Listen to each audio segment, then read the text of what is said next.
Bismillahirrahmanirrahim, alhamdulillahi rabbil alamin.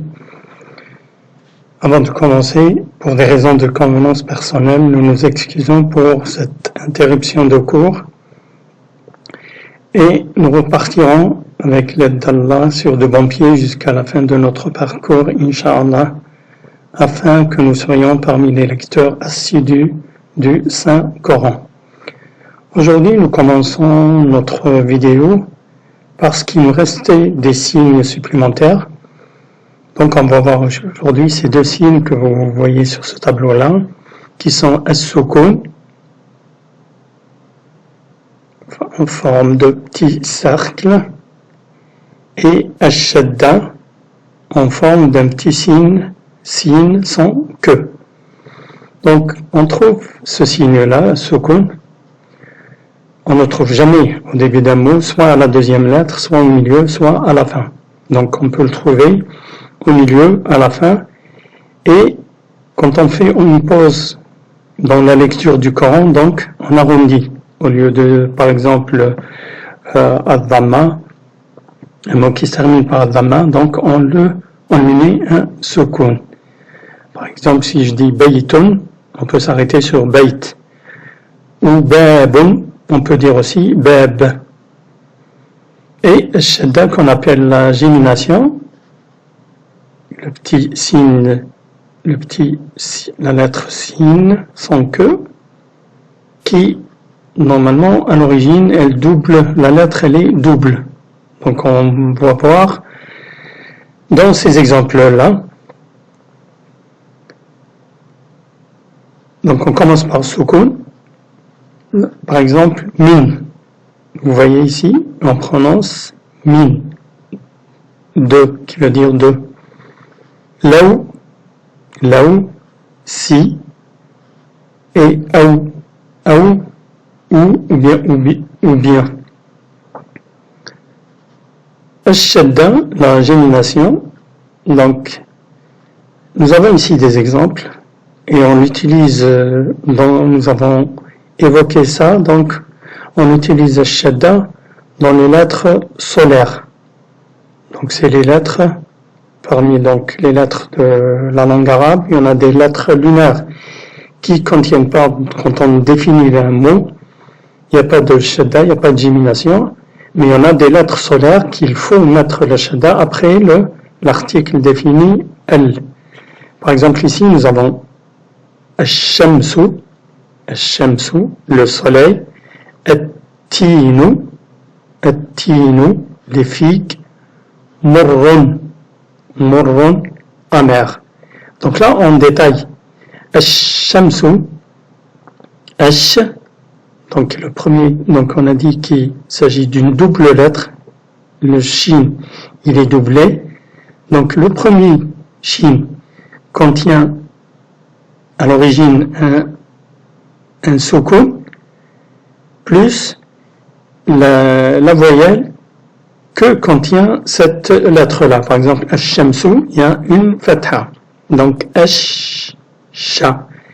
Mais, on supprime le premier et on le remplace, les deux sont remplacés par la shadda. Donc, ash-shamsu.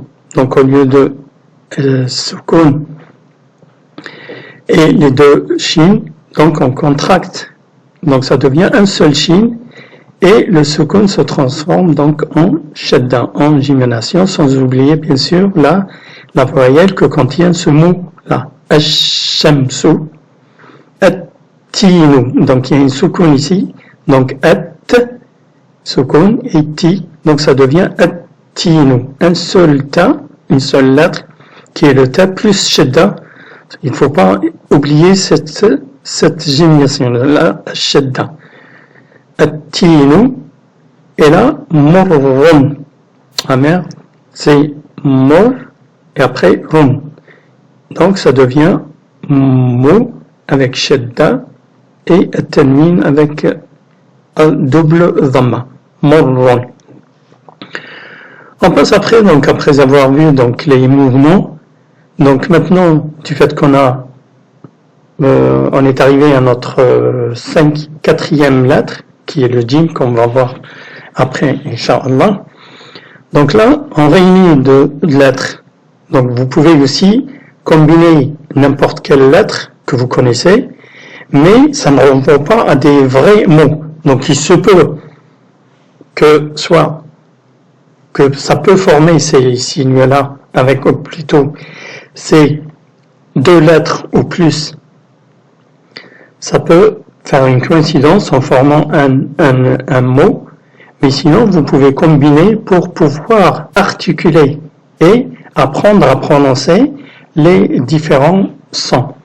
Donc ba, on avait vu le ba et le ta.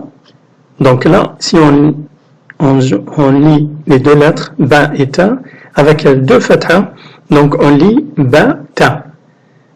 Je répète, ba ta. Et là, les mêmes lettres avec ad-dhamma, butu. Je répète, butu. Et ta, on inverse maintenant. On précède le ta au ba, ta. Donc ta ba. Ta ba et tubu. Tubu. Et sukun, donc c'est un peu difficile de le prononcer comme j'avais dit. Donc la première lettre, on ne trouve jamais de sukun. Donc à partir de la deuxième lettre, ou celle du milieu, ou celle à la fin d'un mot, là on peut prononcer convenablement le sukun. Donc bat, je répète, bat, but, et tab, tab, et tub. On y reviendra, Inch'Allah, au milieu du parcours, Inch'Allah. Donc aujourd'hui, nous aborderons le harf al-jim, jim. Et on rappelle donc le jim en isolé, jim au début d'un mot, jim au milieu d'un mot et jim à la fin d'un mot. Donc en isolé avec la fatha, donc on prononce ja, je répète, ja, avec dhamma, ju, ju, et avec kasra qui n'apparaît pas là, ji, ji.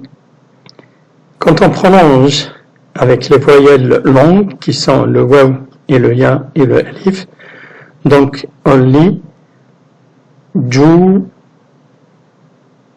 ju, kasra avec ya, ji,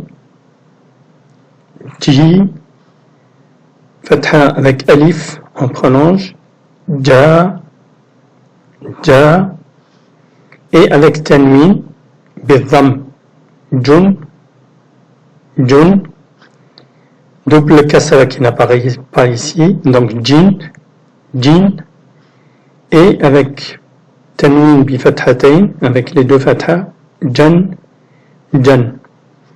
Et on finit notre vidéo par ces quelques mots avec la traduction.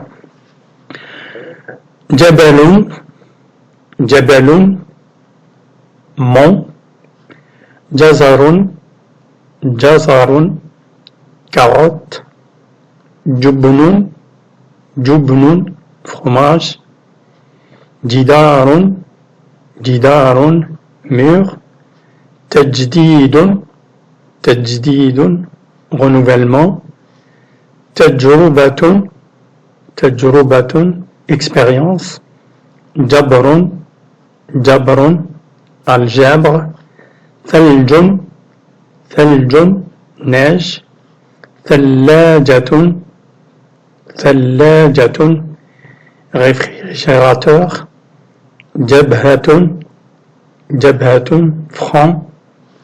Juthatun, juthatun, cadavre. Jaddatun, jaddatun, grand-mère. Jidhrun, jidhrun, racine. Jarrahun, jarrahun, chirurgien. Jawabun, jawabun, réponse. Et je vous dis à la prochaine vidéo, Inch'Allah. Assalamu alaikum wa rahmatullahi wa barakatuh.